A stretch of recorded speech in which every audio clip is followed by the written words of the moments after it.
exposé et 5 minutes de questions. Merci beaucoup, chère modératrice. Mesdames et messieurs, bonjour. Je saisis l'occasion pour remercier les organisateurs de cette conférence d'avoir accepté que notre travail soit présenté au cours de cette conférence. Et là, je vais vous présenter les données préliminaires de notre étude appelée PediaCam-DEV, intitulée ici « Fréquence et impact des atteintes neurologiques et sensorielles chez les enfants infectés, exposés ou non exposés au VIH, de la cohorte PediaCam au Cameroun ». Alors, pour ouvrir ce travail, je dirais, que vous le savez tous, que la généralisation de l'utilisation des antirétroviraux et même son accès précoce a été responsable d'une réduction drastique de la mortalité et de la morbidité chez les enfants. Et on a progressivement vu chez ces enfants une réduction des encéphalopathies graves, avec maintenant des formes plus limitées, dont les conséquences ne sont pas encore complètement connues. Et chez la maman, l'accès au traitement a amené à une augmentation d'un pool d'enfants exposés non infectés par le VIH. La méconnaissance des conséquences de ces atteintes neurologiques font de cette situation une préoccupation majeure qui reste peu évaluée dans les pays à ressources limitées et surtout en Afrique subsaharienne où on a la majorité d'enfants exposés ou infectés par le VIH. Alors nous avons saisi l'opportunité de la cohorte PediaCam qui est constituée d'enfants infectés et non infectés et suivis depuis les premiers mois de vie pour mettre en place cette étude. Et ce que je vais vous présenter aujourd'hui concerne l'estimation de la fréquence des atteintes neurologiques et sensorielles chez les enfants infectés, exposés ou non exposés au VIH, et de regarder un peu l'impact de ces atteintes neurologiques et sensorielles sur la vie des enfants, la vie quotidienne de ces enfants. Alors, comme je le disais tantôt, nous nous sommes basés sur l'étude PediaCam, qui est une cohorte prospective observationnelle que nous avons démarrée en 2007, novembre 2007, et que nous avons constituée jusqu'en octobre 2011, dans 3 formations sanitaires de référence au niveau du Cameroun. À Yaoundé, on a le centre mère enfant de la Fondation Chantal Biya, le centre hospitalier des SOS, et à Douala, l'hôpital La Quintini.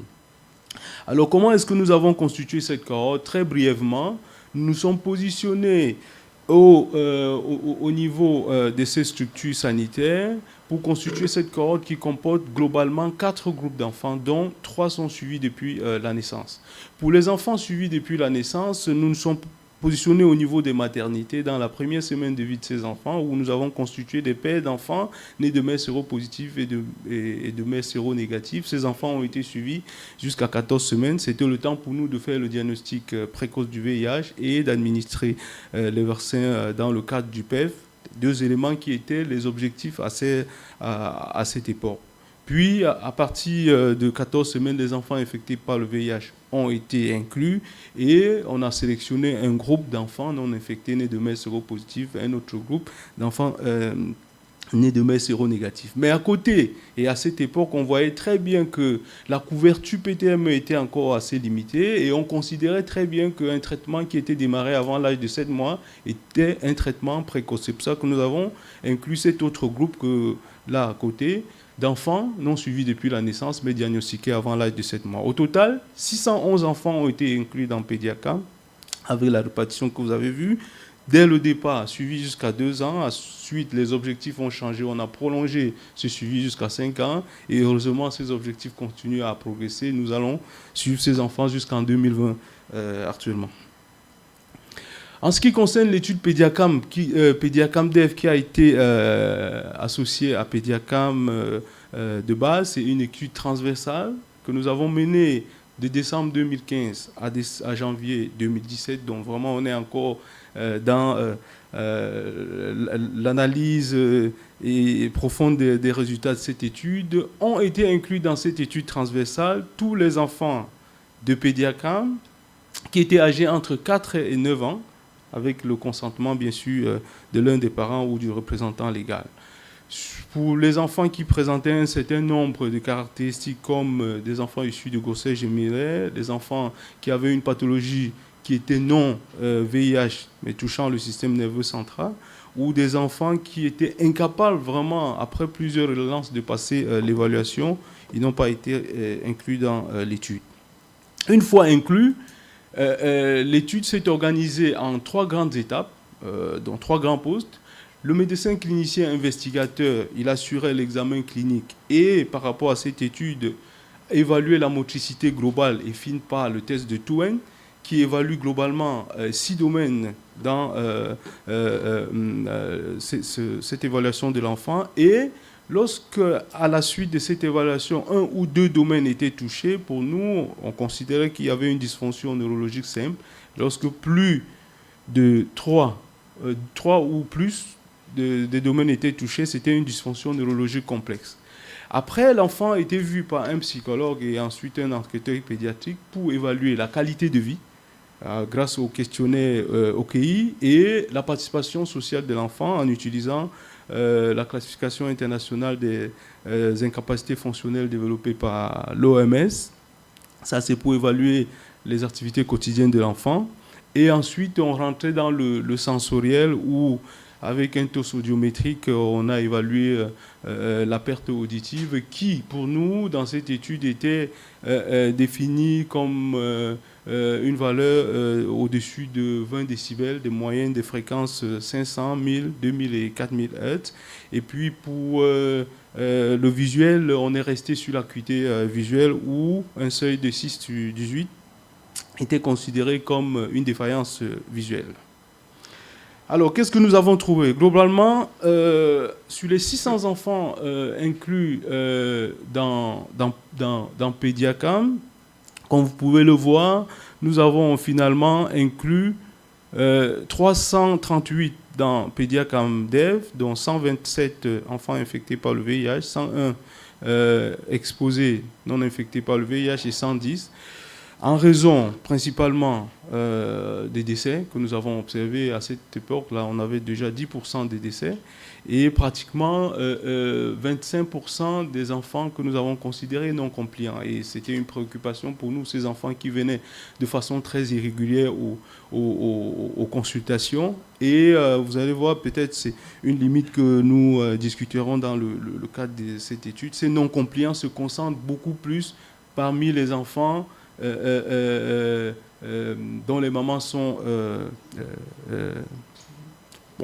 non infectés par le VIH ou ces enfants négatifs. Nous avons dans un premier temps comparé les 3 groupes d'enfants et globalement quand on regarde ces caractéristiques par rapport aux différents groupes, on voit que les 3 groupes sont différents sur l'âge au moment où ils étaient évalués. Ils étaient inclus dans Pédiacam Dev, c'est autour de 6 ans et demi. On voit également que sur la scolarisation de la mère, il y a une différence avec un côté défavorable pour les mères infectées par le VIH, ce que nous avons considéré un peu comme un proxy socio-économique. La plupart des enfants étaient déjà scolarisés au niveau du primaire. L'échelle hospitalière anxiété et dépression nous a permis de constater que les mères séropositives avaient un score d'anxiété qui était un peu plus important que celui des mères séronégatives. Et comme vous voyez un peu plus bas, sur le plan des revenus, il était également défavorable du côté des mères séropositives. Alors, en ce qui concerne les atteintes neurologiques et sensorielles que nous avons explorées, vous voyez, globalement, en ce qui concerne les dysfonctions neurologiques mineures, on a pratiquement 25% chez les enfants nés de mères, les enfants infectés par le VIH, contre tout de 18% chez les enfants non infectés par le VIH. Sur la défaillance visuelle, on a très peu d'éléments à ce niveau. Et il n'y avait pas de différences significatives aussi en ce qui concerne les pertes auditives où les niveaux sont autour de 9% chez les enfants infectés et 4% chez les enfants non infectés. Je précise que les dysfonctions neurologiques à ce niveau n'étaient pas associées à l'âge de début des antirétroviraux. Et que pour les défaillances visuelles, nous avons regardé aussi un peu les pathologies qui étaient, je ne l'ai pas présenté là, les pathologies qui étaient retrouvées, et globalement il n'y avait pas de différence. Et ces pathologies qui se situaient à pratiquement 30% des enfants évalués concernaient beaucoup plus les problèmes de réfraction. Donc, la plupart des enfants ont eu des lunettes par la suite. Alors, quel a été l'impact de ces atteintes que nous avons identifiées tantôt sur la vie des enfants? Et là, on voit que la plupart des enfants infectés par le VIH, là on est pratiquement à 60% des enfants qui ont des difficultés pour réaliser les événements quotidiens de la vie, c'est-à-dire peut-être se laver, se brosser les dents, s'occuper de jouer ou apprendre, contre 45% chez les enfants non infectés par le VIH, avec une différence significative dans les deux groupes, dans les différents groupes. Sur le plan de la qualité de vie, les scores étaient pratiquement similaires, mais il est important de préciser que les difficultés sur les activités de la vie quotidienne étaient encore plus importantes chez les enfants qui présentaient les dysfonctions neurologiques. Là, on a un autre ratio à pratiquement 3 dans ce groupe. Et comme je l'ai dit, sur la qualité de vie, il n'y avait pas de véritable problème. Mais ce que nous remarquons, c'est qu'en termes de dysfonction neurologique, on se situe autour de 25%, mais là, pour les difficultés, on est à plus de 60%. C'est peut-être le signe que d'autres éléments, par exemple, nous n'avons présenté dans le cadre de cette étude que des fréquences d'atteinte neurologique et sensorielle, mais les aspects cognitifs, par exemple, qu'on a évalués également chez ces enfants et qui ont été présentés dans un autre abstract, peut-être ont influencé sur l'appréciation de ces difficultés des enfants. Donc, je l'ai annoncé, on est dans l'analyse vraiment préliminaire, mais on va essayer de combiner tout cela pour essayer de mieux comprendre pourquoi il y a autant de difficultés. Je le disais avant de conclure que la proportion importante de non-compliants que nous avons dans cette étude, qui se situe autour de 20, 25%, 30%, pourrait aussi un peu jouer dans ce cadre si ces enfants non-compliants étaient un peu liés à cette caractéristique qu'on est en train de rechercher. Donc, en conclusion, nous constatons au travers de cette étude que nous avons menée que que les déficiences neurologiques persistent chez les enfants malgré le traitement précoce, qu'il est important tout de suite d'organiser un suivi régulier et spécialisé pour voir dans quelle mesure prendre en charge ces enfants ou même prévenir la survenue de ces troubles. Il y a une nécessité de développer encore plus de recherches pour comprendre ce qui se passe derrière ce problème. Il faut évaluer très rapidement les programmes de soutien et de rééducation qui pourraient aider à prévenir les séquelles de cette pathologie. Et surtout, il faut renforcer encore plus les programmes de prévention de la transmission mère-enfant. Je termine en remerciant toutes les équipes qui sont là, qui nous ont aidés dans la gestion de cette étude et particulièrement les enfants qui ont pris part à cette étude et qui continuent d'être suivis dans Pédiacam. Merci à Pierre de Baudra que je vois dans la salle, avec qui on a beaucoup échangé sur cette activité. Merci beaucoup. Merci Mathurin. On peut prendre 2 questions. Nadine, et puis la deuxième. D'accord. Mathurin, je voudrais te poser la question sur... enfin non, pas poser la question, mais donner mon avis sur la disparité entre le handicap et puis les difficultés inappropriées par rapport au handicap de ces enfants. Il me semble que, par exemple, au Congo, moi j'ai rencontré des enfants justement qui étaient porteurs de handicap et qui étaient suivis dans des centres. Et il se trouve que ces enfants, très souvent dans les familles, étaient beaucoup moins stimulés que les enfants qui n'avaient pas de handicap. Et même sans avoir de handicap, quand ils étaient porteurs du VIH, ils étaient beaucoup moins stimulés que quand ils n'étaient pas porteurs du VIH. C'est-à-dire que c'est des enfants mis à part, qui n'avaient pas de jouets, qui n'avaient pas le droit de toucher les jeux des autres enfants ou de participer aux activités de la famille. Donc je pense qu'effectivement, ce critère-là, je dirais psychosociologique, psychopathologique même, devrait être pris en compte aussi.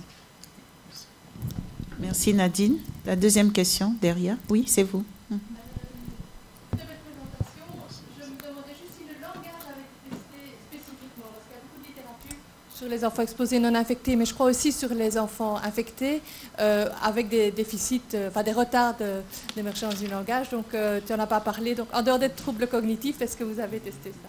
Pardon.